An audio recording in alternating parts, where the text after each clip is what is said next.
Donc ceci est le premier pour aujourd'hui. Il s'agit d'une œuvre qui date de 1581, qui est une œuvre d'un artiste qui est un artiste un peu sur les limites ou sur les bordures de l'histoire de l'art, qui est un artiste italien, à mon sens assez important, mais qui a été un peu considérablement oublié, qui s'appelle Vincenzo Campi. Vincenzo Campi est né à Crémone en 1536 et il est mort dans la même ville en 1591. Alors pour moi, il est important à plusieurs titres, mais je vais essayer d'en parler à plusieurs endroits. Mais d'abord d'un point de vue évidemment stylistique, et aussi parce que Vincenzo Campi fait partie de ces personnages qui ont traversé la grande partie du XVIe siècle et qui ont traversé une succession de crises. Et parmi les grandes crises qui ont été traversées au XVIe siècle, il y a évidemment la question du Concile de Trente qui s'arrête en 1562 et qui va bouleverser évidemment les régimes de représentation.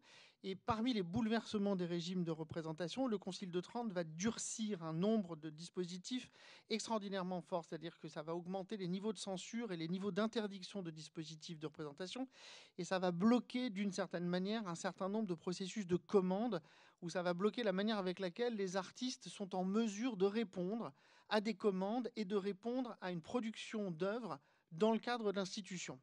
Et à partir de ça, on va voir apparaître l'apparition d'une nouvelle typologie d'œuvre, qui est une œuvre en dehors de l'institution, très légèrement en dehors de l'institution, quelquefois très fortement en dehors de l'institution, et qui va prendre acte de quelque chose qui est très nouveau, qui va prendre acte d'une représentation du vivant et de représentation de ce qu'on appelle des scènes de genre. C'est-à-dire qu'on va commencer à voir apparaître sur les supports de ces peintures d'autres choses qui ne sont pas des scènes religieuses, qui ne sont pas des scènes métaphysiques, et des scènes qui appartiennent à une vie matérielle. Et à l'intérieur de cette vie matérielle, à toutes sortes de dispositifs qui renvoient évidemment à l'intérieur du XVIe siècle à un certain nombre de crises, à certaines angoisses, quelquefois à des formes matérielles comme celle-ci, très compliquées dans la représentation, qui sont celles de la question du rire. Alors on avait déjà parlé de la question du rire sur la question du portrait de Zeuxis. Là, c'est toute la problématique de cette représentation, c'est que évidemment, il y a une problématique de ce rire, de ce sourire. Comment on l'interprète, qu'est-ce qu'on en fait?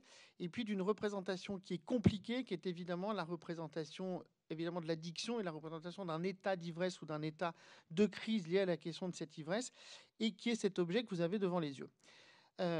Cet objet est donc une peinture, une huile sur toile, qui est une huile de petit format, 89 par 72 cm, et qui est conservée au musée des Beaux-Arts de Lyon. C'est une œuvre qui est assez emblématique, alors pour un certain nombre de raisons, à la fois parce que le cadre est extraordinairement serré, il n'y a pas de second plan, il n'y a pas de projection vers autre chose. On est dans l'extraordinaire matérialité de ces 4 personnages et uniquement ces 4 personnages. Il n'y a aucune possibilité de fuite.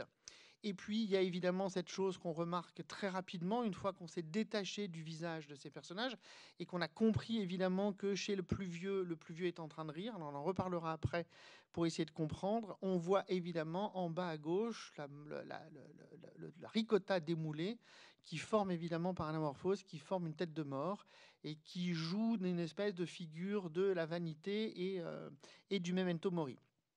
Ce qui n'est évidemment pas le lieu de cette peinture. J'essaierai d'en reparler, j'essaierai d'expliquer pourquoi c'est pas son lieu et comment il faut aussi le comprendre. Mais en tout cas, il y a un clin d'œil avec cette question du memento mori. Donc, ce tableau est conservé au musée des Beaux-Arts de Lyon et il présente cette scène de genre dans une sorte de forme très saturée, très profondément saturée, sur la typologie même de la peinture baroque, c'est-à-dire ce qu'on appelle un fuscum subnigrum, c'est-à-dire un fond noir. Et c'est depuis le fond noir saturé qu'on va venir faire apparaître un certain nombre de figures. 4 figures, 2 personnes jeunes, dont probablement un autoportrait de Vincenzo Campi, un personnage plus vieux, et une femme quasiment au premier plan qui, elle, nous regarde la plus intensément, et c'est elle qui semble être la moins attaquée par les questions de l'ivresse, en tout cas la plus prompte à nous répondre dans l'état dans lequel nous sommes quand on regarde la question du tableau. Donc ça, c'est extrêmement important de comprendre effectivement l'articulation de ce tableau et de comprendre que l'ensemble de ces personnages ne cesse en fait de tourner sur deux formes, alors pas 2 spirales, mais il y a une première figure qui est la figure de toutes les ligatures par les bouches, qui forment un premier schéma, qui est la ligne rouge, pardon. Et puis la structure formelle du tableau, qui est cette spirale. Le petit point jaune, c'est le centre du tableau, hein, qui évidemment, comme il n'y a pas de centre, au propre du tableau, vous êtes obligé, votre regard est obligé de se porter ailleurs, donc vous vous tournez sur les périphéries, et à partir de ça, vous avez la première axe que vous percevez dans le regard, c'est cette grande structure circulaire, une sorte d'escargot, qui suit les mains et qui évidemment entoure cette figure centrale qui est la figure de la ricotta, qui devient une tête de mort. Et donc à partir de ça, vous avez de manière assez précise, vous voyez les deux choses qui constituent de manière dialectique l'ordre du tableau, alors qui sont en croix.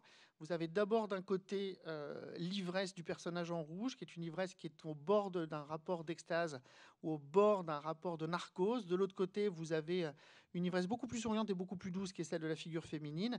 Et puis vous avez en centre ce qui fait la diagonale du tableau, cette diagonale évidemment impossible et qui est le cœur du tableau, qui est à la fois la figure grotesque de la mort dans la ricotta, et de l'autre côté le personnage ancien qui est en train de rire ou qui est en train de sourire et qui lui s'adresse de plein fouet à votre regard. Il est possible que le personnage du fond soit effectivement un autoportrait du peintre. Alors ce tableau, après, on peut le découper d'un certain nombre d'autres manières. Moi, je vous propose de le voir de cette manière-là, c'est-à-dire qu'une fois qu'on a compris la spirale, ensuite de ça, on comprend que le premier cercle afférent du tableau, il est dessiné par le premier bras, qui est cette espèce de bras déictique qui fait entrer dans le tableau, qui est le bras de personnage féminin, et qui va passer par les bouches, trois bouches des personnages qui ne sont pas les personnages qui rient au premier plan, mais qui vont entourer jusqu'à la bouche de la tête de mort. Ça, c'est le premier cercle, et le cercle structurel du tableau. Le tableau fonctionne comme ça. Vous remarquerez évidemment que le cercle n'est pas centré sur le tableau, donc ce qui évidemment produit ce décentrement qui tombe évidemment sur le corps féminin. Second cercle du tableau pour le comprendre, c'est-à-dire les bouches des personnages masculins qui forment ce cercle et qui, elles, indiquent effectivement un rapport à la matière et un rapport à l'ivresse. Troisième cercle, la ricotta, c'est-à-dire que là, cette fois-ci, on se centre exclusivement sur la ricotta, entre le creux de la bouche de la ricotta figurée et la bouche pleine de l'homme ivre au-dessus, ainsi que la louche. Et puis le dernier cercle, qui est le cercle, alors, qui est un des grands motifs de la peinture baroque et de la peinture maniériste, qui est le motif évidemment des mains, 4 mains qui se concentrent au centre du tableau et qui dessinent évidemment cette figure centrale de l'humanité, humanité matérielle, qui s'échange à l'intérieur de ça. Et donc ça fait, voilà, ce tableau en fait se déconstruit de cette manière-là, tel que je peux vous le proposer. C'est-à-dire c'est une succession de cercles qui ne cessent de se superposer et qui fabriquent cette espèce de figure de l'ivresse et cette figure du trouble matériel. Si je reviens sur la première image, elle est là. Conséquence, j'essaye de vous proposer une série de grandes questions autour de ce tableau pour essayer d'arriver à comprendre comment ce tableau se fonde. La première chose donc, de manière stricte, le tableau représente d'une manière très rare un groupe de personnages en état d'ivresse et en particulier 2 personnages, dont un en particulier qui est le personnage le plus vieux et qui est en train de rire. C'est assez rare, on sait qu'il y a très peu de représentations dans la peinture de gens qui rient et donc c'est important de le considérer. Le tableau avait été nommé du vivant de Vincenzo Campi sous le nom de Buffonaria, autrement dit bouffonnerie, et que ça faisait directement référence évidemment à la Commedia dell'arte.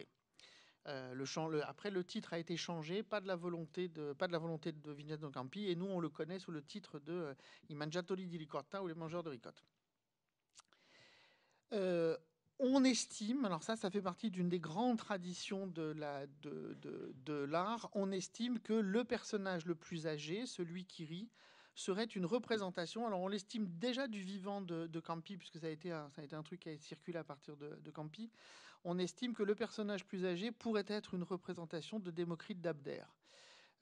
Démocrite 460-370 avant l'ère commune, et que Démocrite est connu évidemment pour être le grand philosophe de la matérialité, le grand philosophe du rire.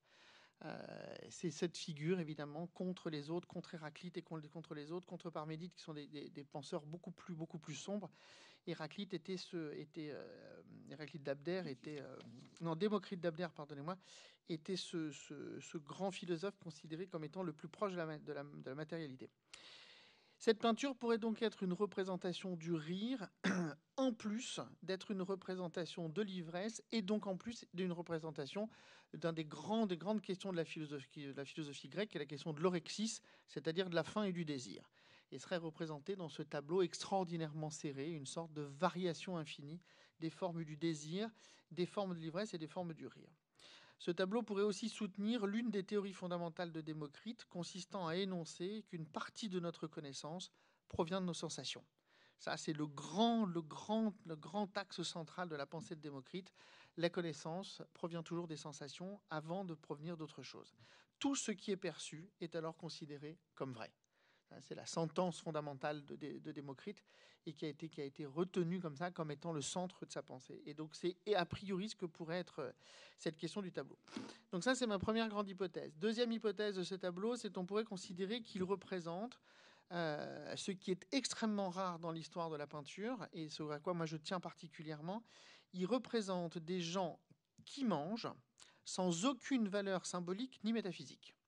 C'est-à-dire que ce tableau est un des rares exemples de la peinture occidentale où l'on voit des gens qui mangent et qu'il ne s'agit ni d'une représentation symbolique de la nourriture, c'est-à-dire la nourriture n'a pas de variante symbolique comme celle, par exemple, de vouloir dire « souviens-toi que tu vas mourir, souviens-toi que les saisons vont passer, souviens-toi que la rose, etc. etc. » Il n'y a aucune fonction symbolique à cet endroit-là, si ce n'est que une fonction que la nourriture produit un état de joie ou produit un état d'ivresse, et surtout, quand la nourriture n'a pas une fonction symbolique, dans la représentation, elle a toujours une fonction eucharistique.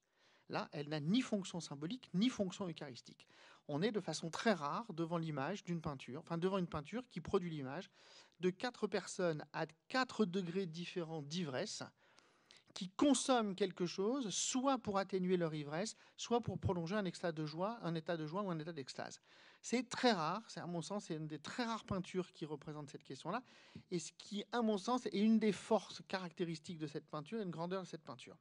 Et donc c'est important de le considérer sous cette forme. Et puis évidemment, troisième hypothèse à considérer pour cette peinture, il faut la considérer comme une peinture de genre, c'est-à-dire ça représente un genre, dit plutôt populaire, c'est-à-dire ça représente des gens dans une catégorie sociale plutôt populaire, qui sont dans une fin de soirée, etc., et que ça représenterait évidemment la matérialité de ces êtres qui appartiennent évidemment, vous le savez parce que j'en parle assez souvent, qui appartiennent à l'historialité et qui n'appartiennent pas effectivement ici à l'histoire. Et ce tableau, n'ayant ni fonction symbolique, ni fonction eucharistique, insisterait évidemment sur le fait que cette œuvre est un fragment d'historialité et pas un fragment d'histoire. Voilà pour ce tableau. Alors, ce peintre est connu aussi pour d'autres choses, évidemment. Il est très marquant et très représentant dans cette période de la fin du XVIe siècle, très représentant de cette manière de produire des scènes religieuses qui sont microscopiques et qui sont incrustées à l'intérieur du tableau, au milieu d'une scène de marché ou au milieu d'une scène de repas. C'est-à-dire que la fonction historique chez Vincenzo Campi, comme chez Matam, etc., la fonction historique est toujours projetée sur les lisières du tableau, tandis qu'au premier plan sont toujours les fonctions qui sont non symboliques et non historiques, c'est-à-dire les fonctions qui appartiennent à l'humanité matérielle.